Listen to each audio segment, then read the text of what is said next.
এটি হচ্ছে সাগরের পাড়। সাগরের ওই পাড়ে আমরা দেখতে পাচ্ছি একদম কতগুলি গাছ এবং একটি নৌকা দেখা যাচ্ছে। সাগরের দৃশ্যটি দেখার জন্য বিভিন্ন দূর দূরান্ত থেকে মানুষ আসতেছে, যাতায়াত করতেছে। এটি হচ্ছে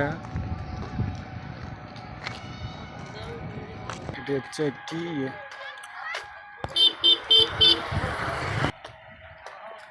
এখানে মানুষ যাচ্ছে দেখার জন্য।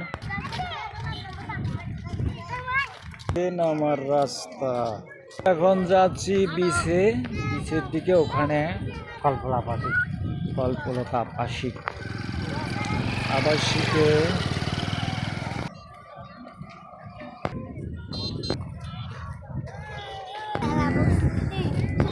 বেলা যতই গড়িয়ে যাচ্ছে মানুষের সংখ্যা বাড়তেছে।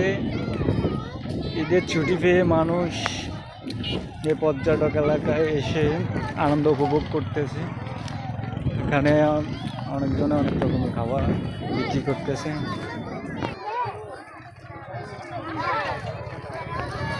এটি হচ্ছে কল্পলতা এর মুখ। এখানে অনেক মানুষ